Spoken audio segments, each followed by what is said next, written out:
एक घर में 6 कत्ल होते हैं। पुलिस मौके वारदात पर आती है और छानबीन के बाद कहती है इनमें से 5 कत्ल हुआ है, जबकि छठे शख्स ने 5 लोगों का कत्ल करने के बाद खुदकुशी कर ली है। इसके बाद लगा कि यह मामला सुलझ गया, लेकिन जब पोस्टमार्टम रिपोर्ट आती है तो खुलासा होता है कि उस छठे शख्स ने अपने सिर में 2 गोली मारी थी और उससे पहले हथौड़े से खुद के सिर पर भी वार किया था। इस तरह पूरा मामला उलझ जाता है। आप यकीन नहीं करेंगे कि इस कत्ल का खुलासा एक ऐसी गोली से हुआ जिसे कातिल ने चलाया तो किसी और पर था, लेकिन वो गोली अपने टारगेट को हिट करने के बाद दूसरे शख्स के सिर में जा घुसी। इसी गोली ने 6 कत्ल के इस पूरे मामले का खुलासा कर दिया। आज हम आपको 6 लोगों के सामूहिक हत्याकांड की खौफनाक कहानी सुनाते हैं। नमस्ते, मेरा नाम है अमित सोलंकी। उत्तर प्रदेश के सीतापुर का एक छोटा सा गांव है पल्हापुर। 11 मई की सुबह जैसे ही गांव वालों की आंखें खुली, पल्हापुर के इस मकान का मंजर देखकर सबकी सांसें हलक में अटक गईं। घर के सामने खुली जगह पर 3 छोटे छोटे बच्चे जमीन पर पड़े बुरी तरह तड़फ रहे थे, चीख रहे थे। इनमें 12 साल की एक बच्ची आदना, 8 साल का उसका छोटा भाई आदिक और 7 साल की उसकी छोटी बहन अरवी शामिल थी। खून से लथपथ इन बच्चों को पहली नज़र में देखकर तो किसी को समझ में नहीं आया कि आखिर इन्हें हुआ क्या है। तीनों ही बच्चों के हाथ पांव टूटे हुए थे। कुछ लोगों ने इन बच्चों को संभाला और कुछ हिम्मत जुटाकर घर के अंदर गए, लेकिन अंदर की हालात तो और भी खराब थी। लोगों ने देखा कि घर के अंदर वहीं रहने वाले वाकई के 3 लोगों की लाशें पड़ी थी। एक घर के बड़े बेटे अनुराग सिंह की, दूसरी उसकी बीवी प्रियंका की और तीसरी अनुराग की 65 साल की बुजुर्ग मां सावित्री की। अब बात अनुराग और उसके परिवार की।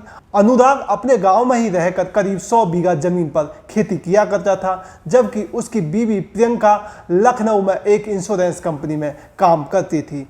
प्रियंका ने लखनऊ में एक फ्लैट ले रखा था और उनके तीनों बच्चे प्रियंका के साथ ही रहते थे। प्रियंका बच्चों को लेकर अक्सर गांव अपने पति अनुराग के पास आती रहती थी। अनुराग के पिता की पहले ही मौत हो चुकी थी, जबकि घर में अनुराग की बुजुर्ग मां के अलावा उसका भाई अजीत है, जो गांव में उनके घर के पास ही रहता है। लेकिन आखिर 10 और 11 मई की दरमियान रात को इस घर में ऐसा क्या हुआ कि कातिलों ने एक एक कर तकरीबन पूरे परिवार को ही खत्म कर दिया, यहाँ तक कि बच्चों को भी नहीं छोड़ा। फिलहाल यह सबसे बड़ा और अहम सवाल था। खबर मिलने पर पुलिस मौके पर पहुंची और मौके पर ही पुलिस को अनुराग सिंह का छोटा भाई अजीत सिंह भी मिला, जो अनुराग के घर से थोड़ी ही दूर एक दूसरे मकान में रहता है। अजीत की मां ने तो उसे इस वारदात की कोई जानकारी नहीं थी। उसे तो बस इतना पता था कि वारदात वाली रात अनुराग की अपनी पत्नी प्रियंका से काफ़ी तेज लड़ाई चल रही थी। लेकिन 3 बच्चों समेत कुल 6 लोगों की मौत के इस मामले का सच क्या है? सच क्या था? ये एक बड़ा रहस्य बन चुका था। पुलिस ने अजीत सिंह के साथ साथ गांव वालों से भी पूछताछ की और शुरुआती तफ्तीश के बाद इस नतीजे पर पहुंची कि दिमागी तौर पर परेशान रहने वाले अनुराग सिंह ने ही अपनी मां, बीवी और 3 बच्चों की हत्या करने के बाद अपने सर पर गोली मारकर खुदकुशी कर ली है। बताया कि अनुराग नशे का आदी था और नशेबाजी, डिप्रेशन और घरेलू कलह जैसी वजह के चलते उसी ने इस पूरी वारदात को अंजाम दिया और आखिरकार खुदकुशी करके जान दे दी। शुरुआती छानबीन में अनुराग सिंह और उसकी बीवी प्रियंका के सिर में गोली लगने के निशान मिले, जबकि बुजुर्ग सावित्री देवी समेत बच्चों को हथौड़े से मारा गया था। लेकिन इस वारदात के ठीक एक दिन बाद जैसे ही इसमें मारे गए लोगों की पोस्टमार्टम रिपोर्ट सामने आई तो गांव वालों के साथ साथ खुद पुलिस भी सख्ते में आ गई, क्योंकि पोस्टमार्टम रिपोर्ट में बताया गया था कि अनुराग के सिर पर 2 गोली मारे जाने के निशान मिले हैं। इनमें से एक गोली जहां दाईं कनपटी से घुसकर बाईं गाल से बाहर निकल गई, वहीं दूसरी गोली बाईं कनपटी से अंदर गई और अंदर ही फंसकर रह गई। इतना ही नहीं, उसके सिर पर हथौड़े जैसे किसी भारी चीज से हमला किए जाने के निशान भी मिले।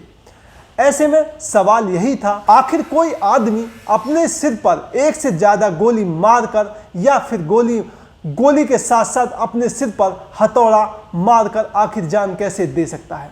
यकीनन यह मामला मर्डर कम सुसाइड का नहीं है, बल्कि सिर्फ और सिर्फ मर्डर का था, जिसे किसी और ने अंजाम दिया था। मौके पर पहुंचे लोगों की माने तो उन्होंने जब जमीन पर पड़े 3 बच्चों को देखा तो फौरन उन्हें उठाकर अस्पताल ले गए। इनमें अस्पताल लाए जाने तक एक बच्चे की सांसें चल रही थी, लेकिन बाद में उसने भी दम तोड़ दिया। उधर घर के अंदर पहली मंजिल पर बने कमरे में उन्हें अनुराग की लाश मिली, जिसे गोली और हथौड़े से मारा गया था, जबकि पहली मंजिल के ही बरामदे पर अनुराग की बीवी प्रियंका की लाश पड़ी थी और अनुराग की बुजुर्ग मां को उनके कमरे में ही मारा गया था। चूंकि ये कोई मर्डर फॉर गेन यानी लूटपाट या डकैती का मामला नहीं था, तो सबसे बड़ा सवाल तो यही था कि आखिर 6 कत्ल की इस भयानक वारदात के पीछे की वजह क्या हो सकती है। तो इसका जवाब लखनऊ में रहने वाले अनुराग के साले अंकित ने दिया। अंकित की माने तो पुश्तैनी जायदाद के लालच में अनुराग के छोटे भाई अजीत ने ही सारी हत्याएं की। अंकित ने इस सिलसिले में पुलिस में लिखित तहरीर देकर अपने बहनोई के भाई अजीत पर कत्ल का इल्ज़ाम लगाया और कहा कि इस वारदात में उसके अलावा और भी लोग शामिल हो सकते हैं, क्योंकि एक आदमी का एक साथ 6 लोगों की हत्या करना मुश्किल लगता है।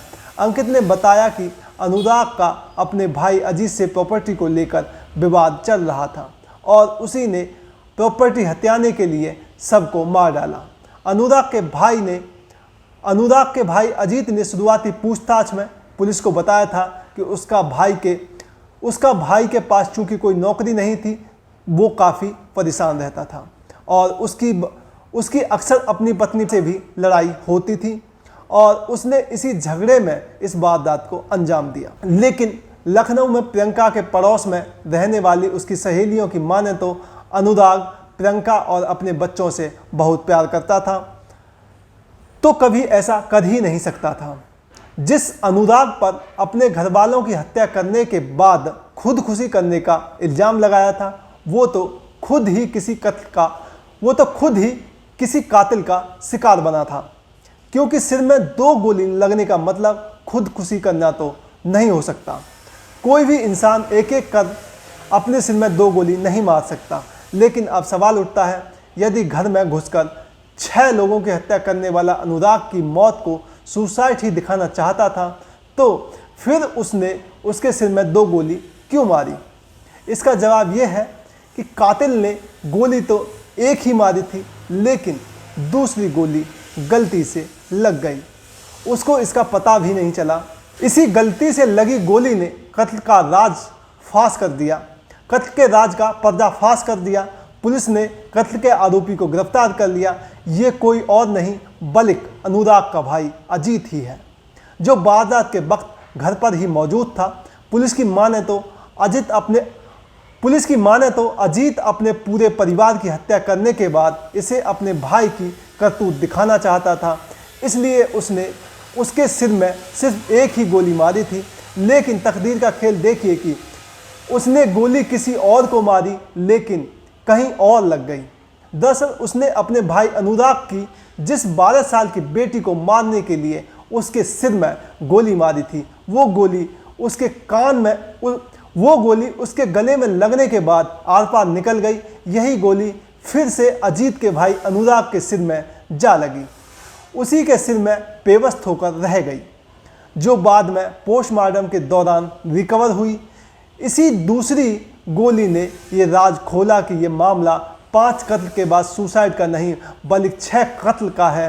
फिलहाल पुलिस की तफ्तीश में ये साफ हो गया कि अनुराग समेत उसके पूरे परिवार और अपनी माँ का कत्ल किसी और ने नहीं बल्कि उसके भाई, उसके छोटे भाई अजीत ने ही किया था। उसे सिर्फ एक कत्ल करना था, लेकिन कत्ल करते वक्त उसे माँ ने देख लिया। अब उसे 2 कत्ल करने पड़े। 2 कत्ल करने के बाद अजीत ने सोचा कि जब दो लोगों को मार दिया है तो वाकई को भी ख़त्म कर दिया जाए। और इसी के बाद उस कातिल ने एक एक करके उस घर के कुल 6 लोगों को बेरहमी के साथ मार डाला। और इसी कत्ले आम के दौरान उसने एक गोली ऐसी मारी, ऐसी चलाई जो 2 लोगों को लगी, और इसी एक गोली ने आखिरकार पुलिस को कातिल तक पहुंचा ही दिया। अब आप खुद सोच सकते हैं, जायदाद के लालच में एक भाई ने कैसे अपने भाई के पूरे परिवार को ख़त्म कर दिया, अपनी माँ को ख़त्म कर दिया, यहाँ तक कि छोटे छोटे बच्चों को भी नहीं छोड़ा। छोटे छोटे मासूम बच्चों की गलती क्या थी जिन्हें उसने छत से फेंक दिया। तो प्रॉपर्टी के लालच में इतने भी अंधे ना हो कि अपने ही परिवार को ख़त्म कर दें। आखिर उसके भाई को क्या मिला? अब जेल मिली, भाई का पूरा परिवार ख़त्म हो गया, माँ मर गई, और खुद को भी क्या मिला? जेल मिली, और अब जिंदगी पूरी कटेगी सलाखों के पीछे। तो प्रॉपर्टी के लालच में इतने भी अंधे ना हो, थोड़ा सावधान रहें, सतर्क रहें। कोई कुछ साथ लेके नहीं आया, कोई कुछ साथ लेकर नहीं जाएगा। तो सावधान रहें, सतर्क रहें, और हमारे चैनल को लाइक कीजिए, सब्सक्राइब कीजिए, और देखते रहिए हमारे चैनल को। एक और सच्ची घटना के साथ हाजिर होऊंगा। तब तक के लिए नमस्कार।